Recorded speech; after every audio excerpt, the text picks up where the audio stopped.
Assalamu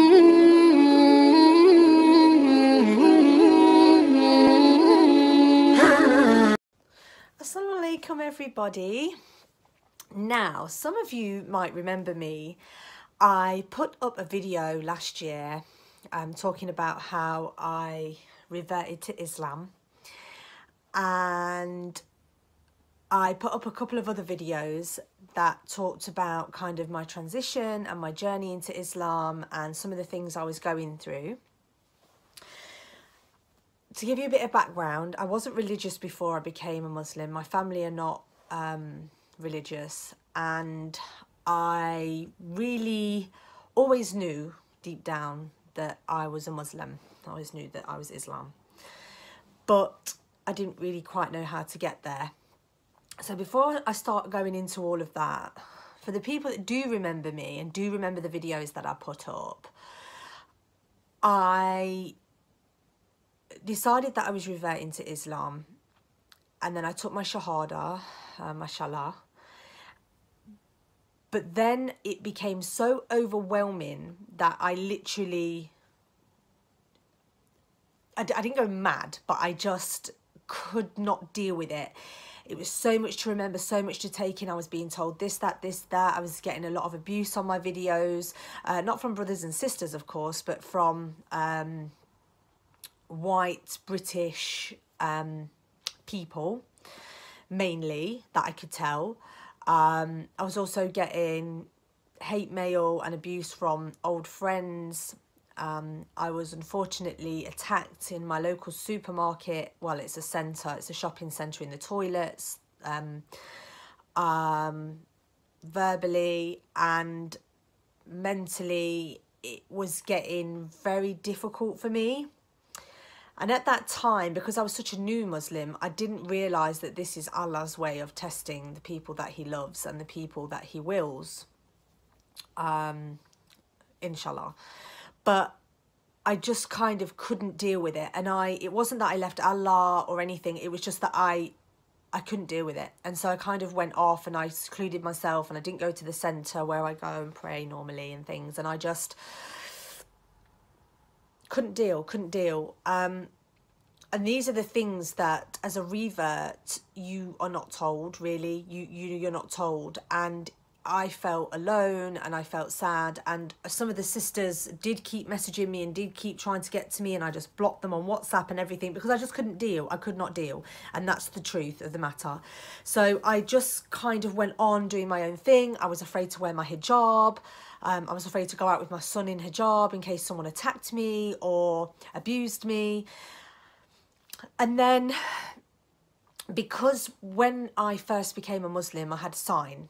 And I'm not going to go into that one now. I'll go into that on a next video because it's really lengthy.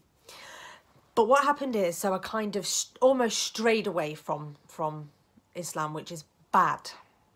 Allah forgive me, it's bad. But I think Allah knows, I hope Allah knows, and you know, inshallah, my intentions were always good and pure.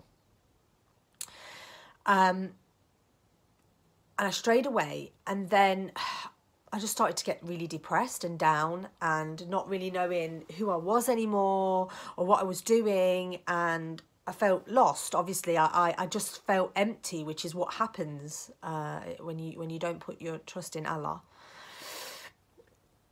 And I started to get more and more lost, more and more into the deep. And one night I just laid in bed and started praying again, and I said to Allah, please just give me a sign.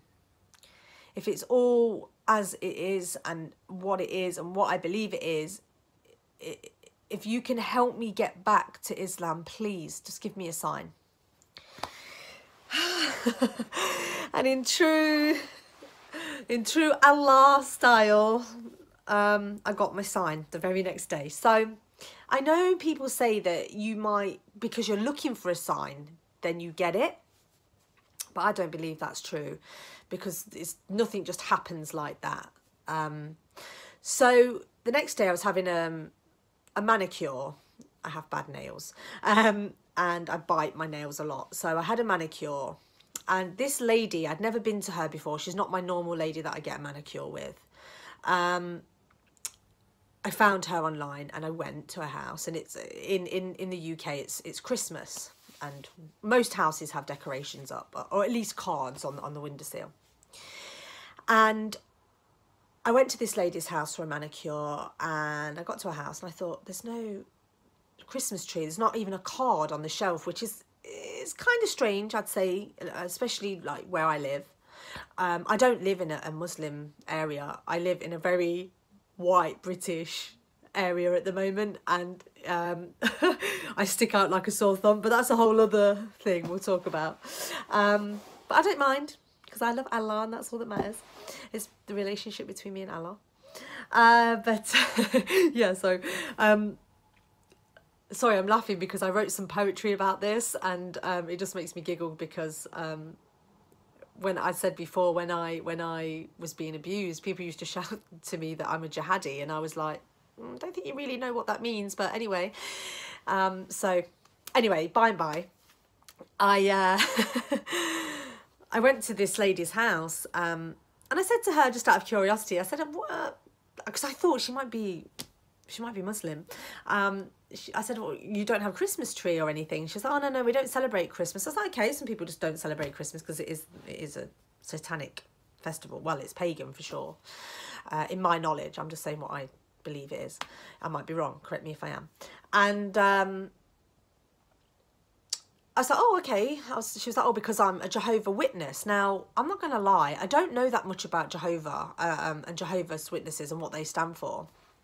And as a Muslim, we're taught to gain knowledge. So I know a lot about Christianity, of course, and I know about the story of Jesus, and from a Christian's point of view, and I know about Catholics, I know about Jews. I've done lots of work around that.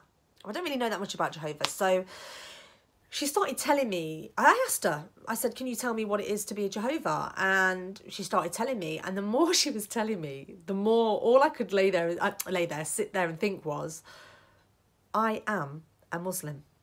I am a Muslim, because everything you're saying doesn't make sense and it's contradicting. You know, I didn't have an argument with her. Obviously not ever. I wouldn't do that.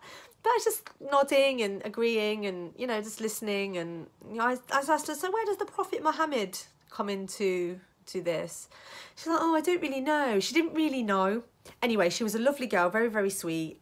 Certainly don't have any bad vibes from her. But it just made me realise, sorry, there's a crack of... Well, I'm not sorry because it's beautiful, the sun's out, but it's just right. I'm trying to stay out of the crack of sun.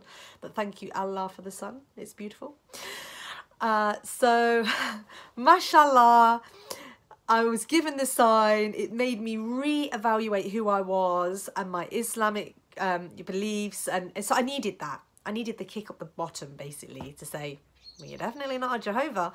So, so inshallah, I'm here. I'm loving, regaining the happiness and the strength that I need. I've been through my test. I feel I've come out stronger.